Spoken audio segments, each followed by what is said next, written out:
Hello students, photo electric effect प्रकाश विद्युत प्रभाव का चैप्टर कंटिन्यू है और इससे पहले हम इसके 6 लेक्चर कंप्लीट कर चुके हैं। लास्ट जो 6th लेक्चर था उसमें हम डी ब्रोगली वेव थ्योरी या डी ब्रोगली हाइपोथेसिस की बात कर रहे थे। मैटर वेव्स के बारे में बात किया था। मैटर वेव्स क्या होती है और उनकी वेवलेंथ किस तरीके से कैलकुलेट की जाती है। तो हमने वहाँ पर डी ब्रोगली वेव थ्योरी में ये मैटर वेव्स की wavelength lambda equal to h upon p और एच अपॉन एम वी और h upon under root 2m E, ये यहाँ पर मोमेंटम, ये मास इंटू वेलोसिटी और ये काइनेटिक एनर्जी की फॉर्म में ई, क्योंकि p equal to under root 2m E होता है in the form of kinetic energy, momentum.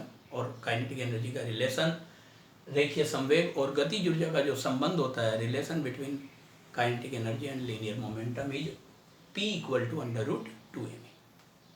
इसके बाद हमने जो चार्जिंग पार्टिकल्स थे, जो आवेशित कण थे, उनके बारे में बात की थी कि अगर चार्जिंग पार्टिकल्स v पोटेंशियल से एक्सेलरेट होता है, कोई भी पार्टिकल यदि q चार्ज से चार्जिंग है और वो v पोटेंशियल से एक्सेलरेट होता है तो उसकी kinetic energy E equal to q v आती है। और ये जो E equal to q v अगर इसमें पुट करते हैं तो लेमडा का फॉर्मूला हमारे पास आया under root 2m Q we. फिर हमने यहाँ पर आपको डिफरेंट पार्टिकल्स के लिए बात की थी। अगर हम इलेक्ट्रॉन के लिए लेंगे तो यहाँ मास ऑफ इलेक्ट्रॉन रख देंगे, चार्ज ऑफ इलेक्ट्रॉन रख देंगे। प्रोटॉन के लिए लेंगे तो mass of proton, charge of proton रख देंगे। एल्फा पार्टिकल के लिए लेंगे तो mass of alpha particle, charge of alpha particle. Alpha particle का जो मास होता है वो 4 प्रोटॉन के मास के इक्वल होता है और 4 इंटू एम पी, और जो उसका चार्ज होता है वो 2 प्रोटॉन के चार्ज के इक्वल होता है। मीन्स हीलियम या इस पर एल्फा पार्टिकल पर जो चार्ज होता है वो ट्वाइस ऑफ क्यू पी होता है। ड्यूट्रॉन के लिए बात करें तो ड्यूट्रॉन का मास लिख देंगे, ड्यूट्रॉन का चार्ज लिख देंगे। तो different charges, different charging particles के लिए हम ये बात कर सकते हैं, इसमें वैल्यू पुट कर देंगे और वो कितने पोटेंशियल से एक्सेलरेट किया गया है वो पोटेंशियल यहाँ पर नोट कर देंगे। तो ये सारी डिस्कस लेक्चर 6 में कंप्लीट हो चुकी है। अब हमारे पास कंटिन्यू में यहाँ पर टॉपिक आता है wavelength of matter wave related to thermal neutrons. wavelength of matter wave related to thermal neutrons।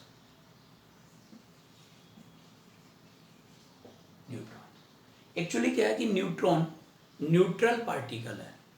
तो न्यूट्रल पार्टिकल है तो ये इलेक्ट्रिक फील्ड या इलेक्ट्रिक वोल्टेज विद्युत विभव से त्वरित नहीं होगा, एक्सेलरेट नहीं होगा। इसको अगर हमें मोशन में लाना है या इसकी अगर एक तरीके से गति करानी है तो हमें इसे टेम्परेचर देना पड़ेगा। मीन्स इसको हम हीट करेंगे हाई टेम्परेचर तक। तो सपोज करो if the mass of neutron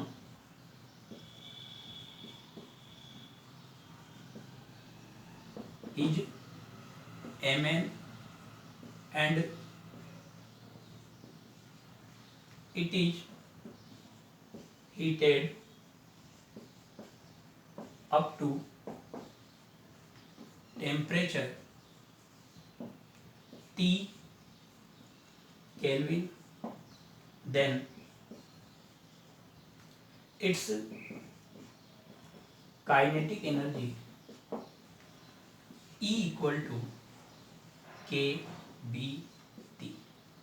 ये जो kB मैंने यूज किया है ये है बोल्ट्जमान कांस्टेंट। ये kB क्या है? Boltzmann constant.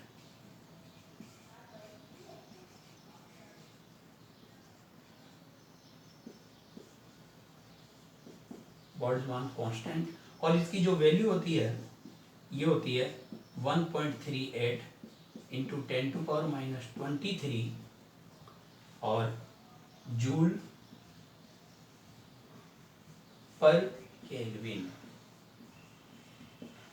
ये बोल्ट्जमान कांस्टेंट होता है, R/Na आता है ये, Na Avogadro number, R gas constant 8.31 और एवोगेड्रो नंबर 6.023 इंटू 10⁻23। तो R/Na से जब इसे सोल्व करते हैं तो ये वैल्यू Kb बोल्ट्जमान कांस्टेंट की आती है।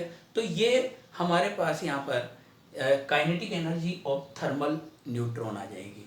देन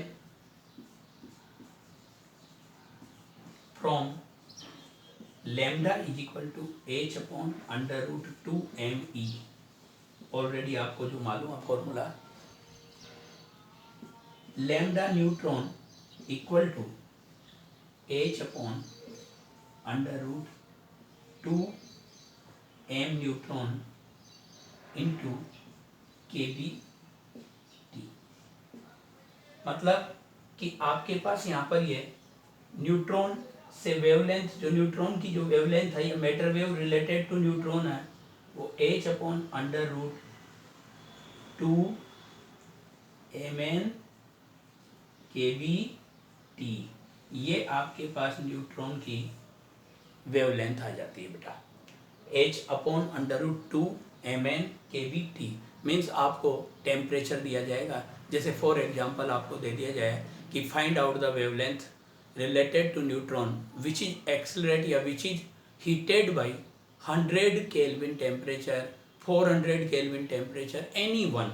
तो आप यहाँ पर H की वैल्यू आपको मालूम है 6.62 इंटू 10⁻⁻34 सॉरी, और 2 एज वेल एज न्यूट्रॉन का मास 1.67 इंटू 10⁻⁻27 kb 1.38 इंटू 10⁻⁻23 और T जो भी उसने टेम्परेचर दे रखा है लेना, केल्विन में टेम्परेचर, एब्सोल्यूट टेम्परेचर लेना है। अगर उसने डिग्री सेल्सियस में दिया है तो आप 273 उसमें ऐड करके और एब्सोल्यूट टेम्परेचर में कन्वर्ट करें, डिग्री सेल्सियस में कन्वर्ट करें। तो इस तरीके से ये wavelength of matter wave related to thermal neutron calculate हो जाएगी। ओके, इसी तरह हमारे पास wavelength of matter wave related to gaseous molecule आता है, रिलेटेड टू गैसियस मॉलिक्यूल।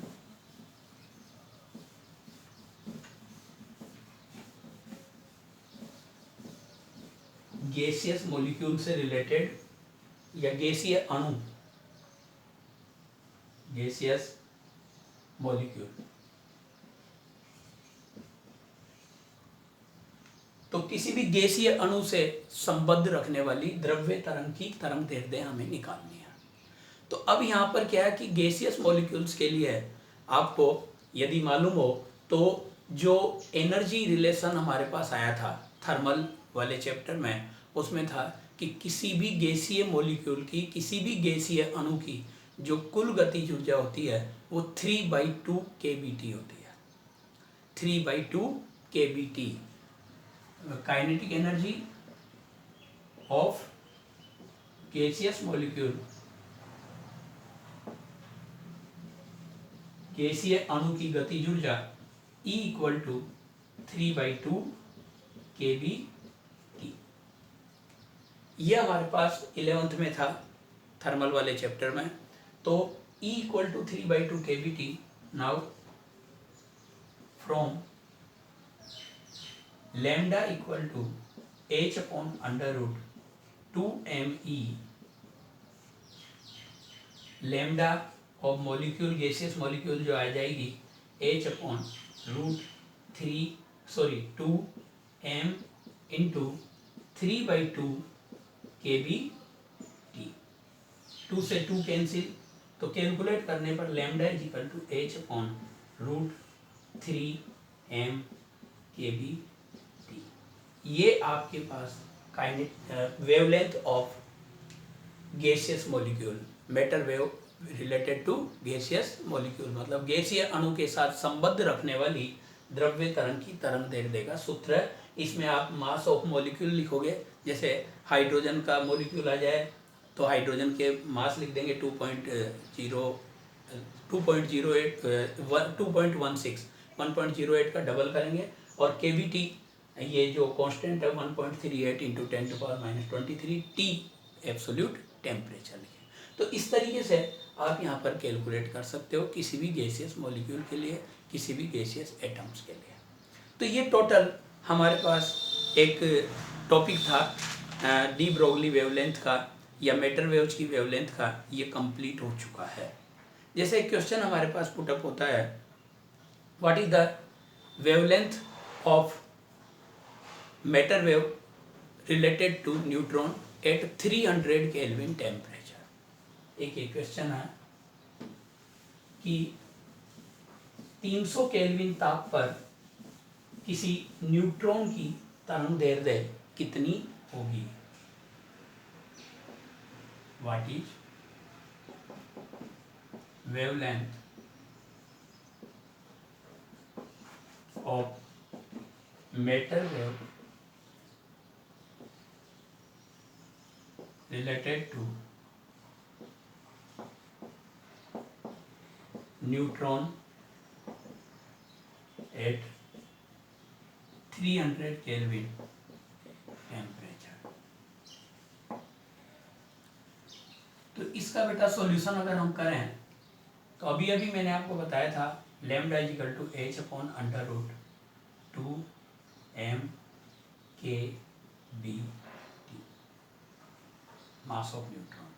तो ये यहाँ पर lambda equal to 6.62 into 10⁻⁻34 upon under root 2 into neutron का मास 1.67 इंटू 10⁻⁻27 1.38 इंटू 10⁻⁻23 और T 300 केल्विन। जब आप इसे सोल्व करेंगे lambda equal to 6.62 into 10⁻⁻34 as well as upon नीचे यहाँ पर आपके पास ये 10 टू पावर में यदि हम देखें तो -27 और -23 50 -50 में से ये 2 हटा दें 10⁻⁻48 तो आप इसे लिख सकते हैं 2 3 या 6 इंटू 1.67 इंटू 1.38 इंटू 10⁻⁻48।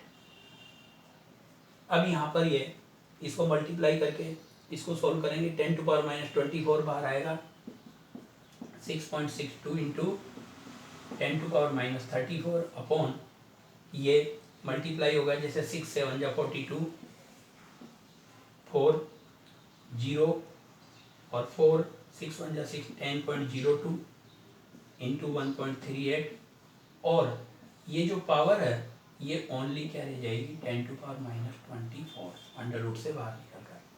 तो ये हमारे पास 10⁻⁻10 रह जाएगी 6.62 इंटू 10⁻⁻10 अपॉन ये मल्टीप्लाई होगा। मैं अगर इसको अप्रोक्सीमेट 10 मान लूँ ये 13.8 ये अप्रोक्सीमेट ये 13.9 के अप्रोक्स आ जाएगा।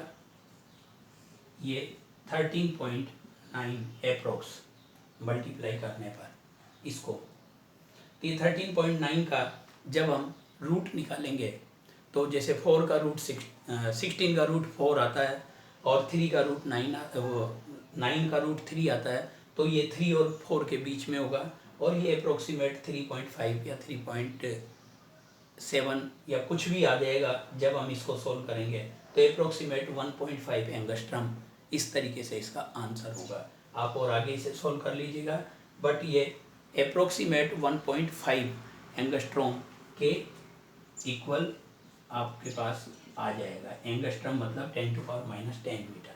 तो इस तरीके से आप एक न्यूमेरिकल प्रॉब्लम सॉल्व कर सकते हैं न्यूट्रॉन से रिलेटेड जब आपको टेम्परेचर दे रहा है। ऐसे ही गैसियस मॉलिक्यूल से रिलेटेड भी आ सकता है। आपको खुद वो गैसियस मॉलिक्यूल जैसे हीलियम मॉलिक्यूल के लिए दे दे, हीलियम पर एटम के लिए दे दे तो हीलियम एटम के लिए देगा तो हीलियम का मास 4 रख देंगे और 3m kBT टी जो टेम्परेचर वो दे रहा है वो टेम्परेचर पुट कर देंगे, कैलकुलेट करेंगे। ये आपके पास यहाँ पर इससे रिलेटेड आप न्यूमेरिकल कर सकते हैं। इसके अलावा अगर आपके पास कोई इलेक्ट्रॉन, प्रोटॉन और अल्फा पार्टिकल से रिलेटेड न्यूमेरिकल आता है मैटर वेव्स फाइंड आउट करने के लिए तो जो मैंने लेक्चर 6 में आपको फॉर्मूले बताए थे डायरेक्ट, जैसे इलेक्ट्रॉन के लिए 12.27 upon under root V angstrom, proton के लिए 0.286 upon under root V angstrom और एल्फा पार्टिकल के लिए 0.1012 upon under root V angstrom. इसमें बेटा डायरेक्ट वी की वैल्यू पुट कर दीजिए और आप कैलकुलेट कर लीजिए। तो ये डी ब्रोगली वेव थ्योरी या डी ब्रोगली हाइपोथेसिस से रिलेटेड टॉपिक यहाँ पर कंप्लीट होता है टोटल। जो कोई भी न्यूमेरिकल प्रॉब्लम या कोई सा भी टॉपिक इसमें आता है तो आप ये कंप्लीट कर सकते हैं। थैंक्स।